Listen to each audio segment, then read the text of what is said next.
Hi friends, welcome back to ES upper tailoring. இந்த video நம்ம என்ன பார்க்க போகிறோம்னா, பிரின்சஸ் கட் ப்ளவுஸில் வந்து நம்ம டாட்டு பிடிக்கும்போது இந்த மாதிரி உள்ள பிசுறு துணி வந்து நமக்கு தெரியும். அந்த பிசுறு துணி வெளியே தெரியாமல் நீட்டாக எப்படி ஒரு ஃபினிஷிங் வந்து கொடுக்கலான்னு பார்க்கலாம்.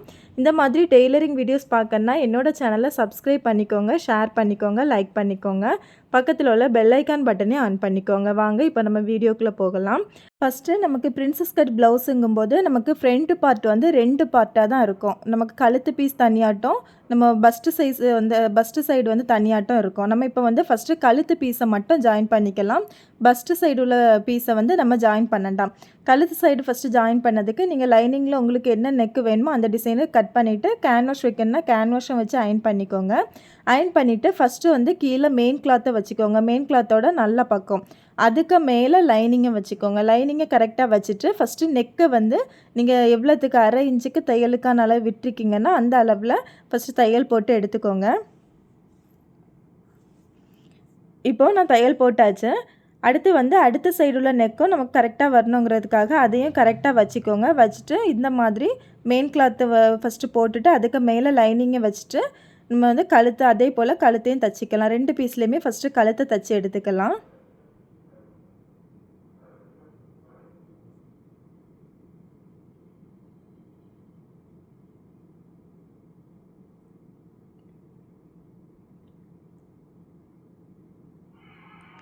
இந்த மாதிரி கழுத்தை வந்து 1/2 இன்ச்சு கேப்பில் நம்ம கரெக்டாக தைச்சி எடுத்துக்கலாம்.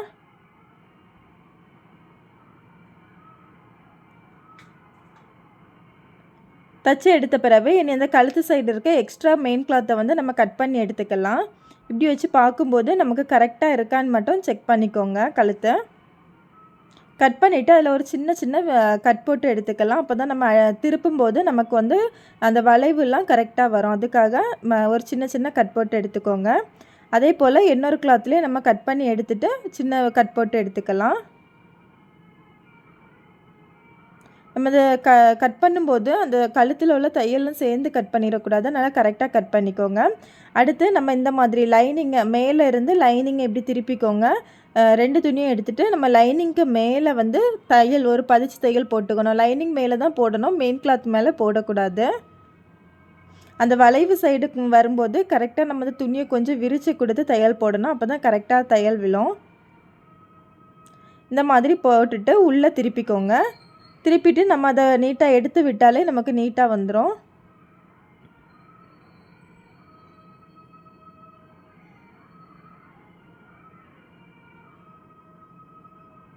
இந்த மாதிரி போட்டுட்டு அதுக்கு மேலே இன்னொரு தையல் போட்டுக்கலாம். அப்படி தையல் உங்களுக்கு வேண்டாம், தையல் போடண்டான்னு நினச்சிங்கன்னா நல்லா அயன் பாக்ஸ் வச்சு அயன் பண்ணிட்டா நமக்கு அப்படியே ஸ்டிஃப்னஸ் ஆட்டி நின்றுடும் நல்லா. நான் இப்போ அதுக்கு மேலே ஒரு தையல் போட்டுக்கிறேன்.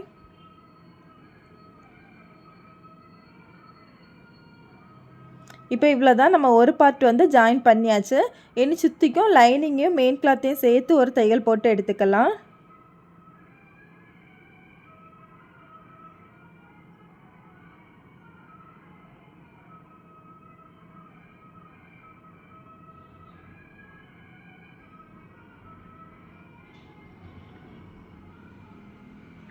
இதில் வந்து கண்டிப்பாக நம்ம சுற்றிக்கும் மெயின் கிளாத்தையும் லைனிங்கையும் சேர்த்து தையல் போடணும். அப்போ தான் நம்ம வந்து தைக்கும்போது நமக்கு அந்த மெயின் கிளாத்தும் லைனிங்கும் விலகி போகாமல் ஒரே அளவாட்டு கரெக்டாக இருக்கும். நம்ம இப்படி தையல் போடாமல் வந்து நம்ம தைச்சோன்னா நம்ம பஸ்ட்டு பீஸையும் இந்த பீஸையும் ஜாயின் பண்ணும்போது நமக்கு வந்து துணி சுருக்கம் கொடுத்த மாதிரி இருக்கும். அதனால் வந்து இந்த மாதிரி 2யும் சேர்த்து தையல் போட்டுக்கோங்க. இதே போல் நம்ம அடுத்த நெக் பீஸையும் வந்து தைச்சி எடுத்துக்கலாம். அதே போல் நம்ம நெக்கு தைச்சி வச்சாச்சு. அதுக்கு பிறகு லைனிங்கை மட்டும் விரித்து வச்சுட்டு அதில் வந்து லைனிங்க்கு மேலே ஒரு தையல் போட்டு எடுத்துக்கோங்க.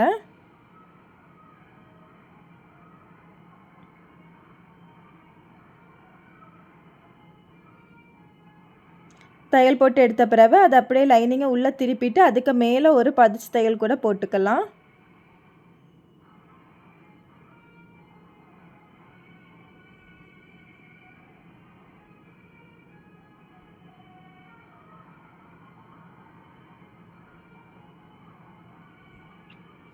இப்போ பதிச்சு தையலும் போட்டு எடுத்தாச்சு. இனி மெயின் கிளாத்தையும் லைனிங்கையும் சேர்த்து சுற்றிக்கும் ஒரு தையல் போட்டு எடுத்துக்கலாம். இப்போ 2 பீஸ்லேயுமே தையல் போட்டு எடுத்து நம்ம மொத்தமாக எல்லாம் எடுத்தாச்சு. எடுத்ததுக்கு பிறகு நமக்கு எக்ஸ்ட்ரா இருக்க மெயின் கிளாத்தை வந்து கட் பண்ணி எடுத்துக்கலாம். ஏன்னா லைனிங் தான் நமக்கு கரெக்டான அளவு, அதனால் மெயின் கிளாத்தை கட் பண்ணி எடுத்துக்கலாம்.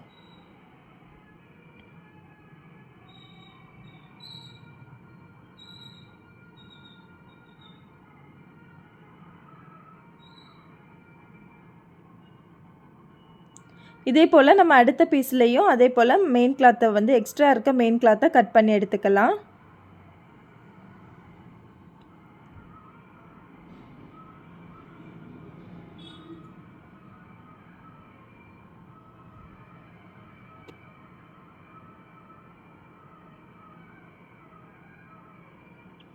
இப்போ 2 பீஸையுமே நம்ம கட் பண்ணி நீட்டாக தச்சு எடுத்தாச்சு.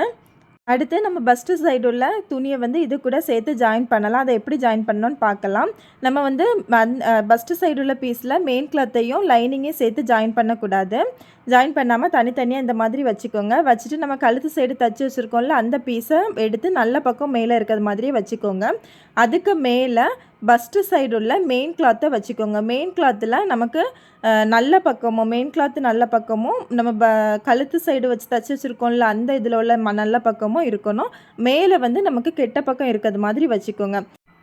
வச்சுட்டு நம்ம அந்த பஸ்ட்டோட சென்டர் பாயிண்ட் மார்க் பண்ணியிருப்போம். மார்க் பண்ணி அதில் ஒரு வீக்கட் கொடுத்துருப்போம். அந்த வீக்கட்டு 3 துணியிலையுமே நமக்கு கரெக்டாக இருக்கிறது மாதிரி வச்சுக்கோங்க. 3 துணினா நமக்கு கழுத்து பீஸ் தைச்சதுக்கும் பஸ்ட்டோட மெயின் கிளாத்துலேயும் லைனிங் கிளாத்து 3மே நமக்கு கரெக்டாக வர்றது மாதிரி வைக்கணும். எப்படி வைக்கணும்னா, சென்டரில் நமக்கு கழுத்தோட பீஸ் இருக்கணும், மேலே வந்து மெயின் கிளாத் இருக்கணும், கீழே வந்து லைனிங் கிளாத் இருக்கணும். அந்த பஸ்ட்டோட மெயின் கிளாத்து மேலேயும் பஸ்ட்டோட லைனிங் கிளாத் வந்து கீழேயும் இருக்கிறது மாதிரி வச்சுக்கோங்க. சென்டரில் நம்ம அந்த கழுத்து பீஸ் தைச்ச துணி இருக்கணும். இந்த மாதிரி வச்சுக்கோங்க. மேலே பஸ்ட்டோட பீஸில் உள்ள மெயின் கிளாத்தில் வந்து மேலே கெட்ட பக்கம் இருக்கணும், அந்த துணியோடு சேர்த்து நல்ல பக்கம் நமக்கு ஜாயிண்ட் ஆகிருக்கணும். அந்த மாதிரி வச்சுக்கோங்க. வச்சுட்டு நம்ம இந்த 3 பாயிண்ட்டும் நமக்கு கரெக்டாக வரது மாதிரி வச்சுட்டு நீங்கள் ஒரு பின் பண்ணிக்கோங்க. அப்போ தான் நம்ம தைக்கும்போது விலகாது. பின் பண்ணிவிட்டு நம்ம எப்போவுமே பிரின்சஸ் கட் ஜாயின் பண்ணும்போது கீழே இருந்து தான் ஜாயின் பண்ணணும். அதுக்காக 3 பீஸ் துணியுமே இந்த மாதிரி சேர்த்து பிடிச்சிக்கோங்க. சேர்த்து பிடிச்சிட்டு நமக்கு கீழே எதில் வந்து முடியுதோ அந்த இதிலேருந்து நம்ம தையல் போட்டுக்கலாம். கீழே சில சமயம் வந்து ஏற்ற இறக்கம் இருந்த மாதிரி இருக்கும். அப்படி இருக்குன்ட்டு நம்ம அட்ஜஸ்ட் பண்ணி அதை தாத்து அப்படியெல்லாம் வச்சு தைக்கக்கூடாது. எந்த மாதிரி இருக்குதோ அப்படியே வச்சு தைச்சிக்கோங்க. அப்போ தான் நமக்கு கரெக்டாக வரும். இல்லைன்னா அந்த சென்டர் பஸ்ட்டு பாயிண்ட் வந்து நமக்கு மாறிடும். அப்புறம் அந்த ஷேப் வந்து நமக்கு கரெக்டாக வராது. அதனால் இந்த மாதிரி 3 துணியை சேர்த்து வச்சுக்கோங்க. வச்சுட்டு நீங்கள் 1/2 இன்ச்சு தையலுக்கான அளவு விட்டுருந்தீங்கன்னா அந்த 1/2 இன்ச்சு கேப்லேயே நான் தையல் போட்டு எடுத்துக்கலாம்.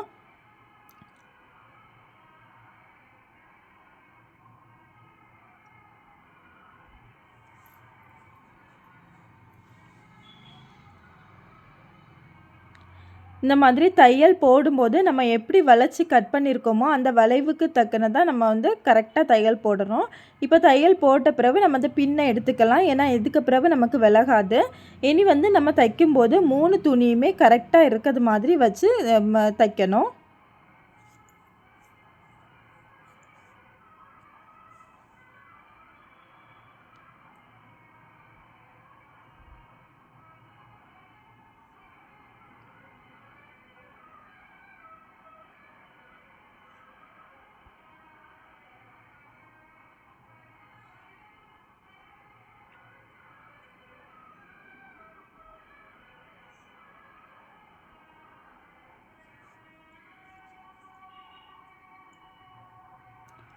ஸ்ட்ரெயிட்டாக அப்படி தையல் போட்டு நமக்கு கைக்குழி சைடு வர நம்ம கரெக்டாக தையல் போட்டு எடுத்துக்கலாம்.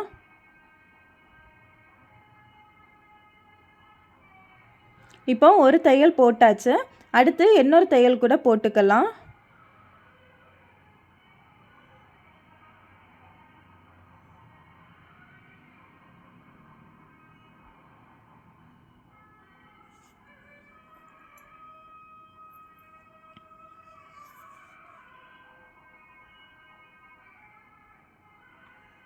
இப்போ 2 தையல் போட்டாச்சு. இதை போட்ட பிறகு நான் காமிக்கிறேன். இதை விரித்து காமிக்கிறேன் எப்படி இருக்குன்னு பாருங்கள்.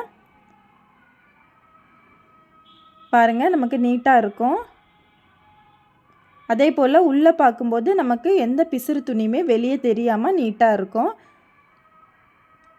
இனி இதுக்கு மேலே வந்து நம்ம ஒரு பதிச்சு தையல் போட்டுக்கலாம். நார்மலாக நம்ம போடுறது மாதிரி தான் பதிச்சு தையல் போட்டுக்கலாம்.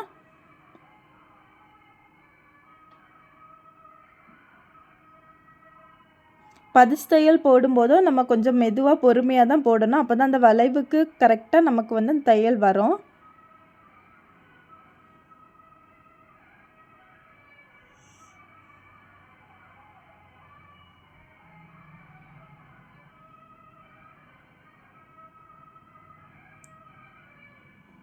இதில் வந்து அந்த கைக்குழி சைடு நமக்கு எக்ஸ்ட்ரா இருக்க துணியை வந்து கட் பண்ணி விட்டுக்கலாம். இப்போ பாருங்கள் நமக்கு நீட்டாக இருக்கும். அந்த பிசுறு துணி எதுவுமே நமக்கு வந்து வெளியே தெரியாமல் நீட்டாக இருக்கும் ஃபினிஷிங். பாருங்கள் உள்ளே எந்த பிசுறு துணியுமே தெரியலை. இதே போல் நம்ம வந்து அடுத்த பீஸையும் இதே போல் தச்சு எடுத்துக்கலாம். அடுத்த பீஸுக்கும் அதே போல் தான் நம்ம கழுத்து சைடு உள்ளதை நம்ம தச்சு வச்சாச்சு. அடுத்து வந்து பஸ்ட்டு சைடு உள்ள பீஸை எடுத்துக்கோங்க. பஸ்ட்டு சைடில் மெயின் கிளாத்தை ஃபஸ்ட்டு எடுத்து நமக்கு நல்ல பக்கமும் இருக்க மாதிரி இந்த மாதிரி மெயின் கிளாத்தை அதுக்கு மேலே போட்டுக்கோங்க. அடுத்து வந்து லைனிங்கை அதுக்கு கீழே போட்டுக்கோங்க. இந்த மாதிரி போட்டுட்டு அந்த வீக்கட் பாயிண்ட் வந்து நமக்கு 3 பாயிண்ட்டும் ஒன்று போல் வர்றது மாதிரி வச்சுக்கோங்க.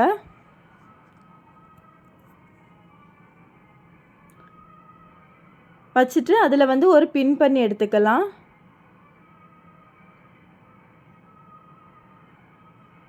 பின் பண்ணி எடுத்துட்டு அதே போல் நம்ம அந்த 3 துணியுமே சேர்த்து கீழே இருந்து தையல் போட்டு எடுத்துக்கலாம்.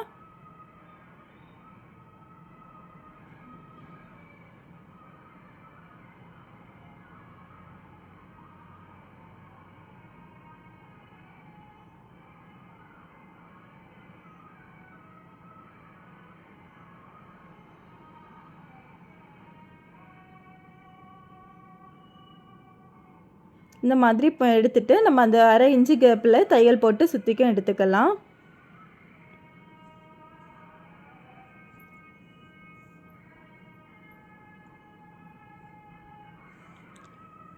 அந்த பின்னையும் அதுக்கப்புறம் எடுத்துக்கலாம். நமக்கு துணி விலகாது.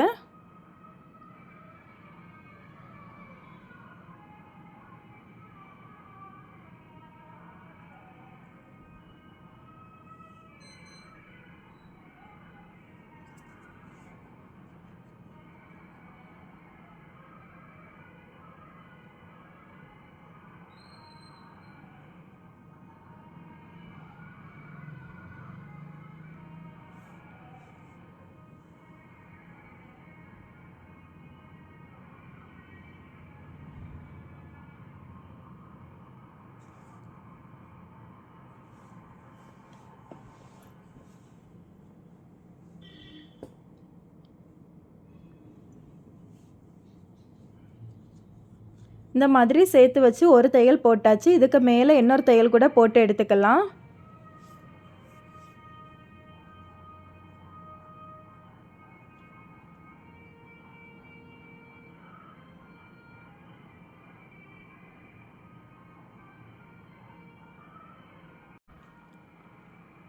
இதை அப்படியே விரிச்சிக்கலாம்.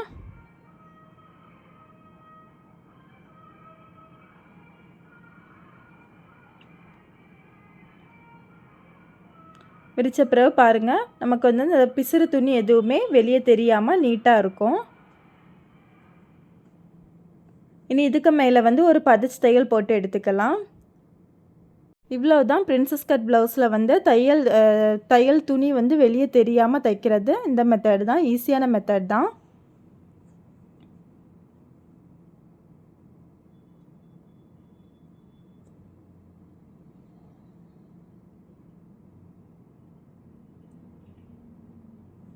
இப்போ தச்சு எடுத்தாச்சு. தச்சு எடுத்த பிறகு காமிக்கிறேன் பாருங்கள். நமக்கு நீட்டாக இருக்கும் பார்க்குறதுக்கு.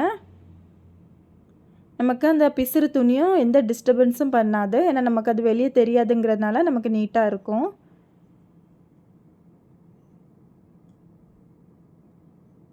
இந்த மாதிரி நமக்கு பிசுறு துணி வெளியே தெரியும். அது தெரியாமல் நம்ம இந்த மாதிரி நீட் ஃபினிஷிங் கொடுக்கலாம்.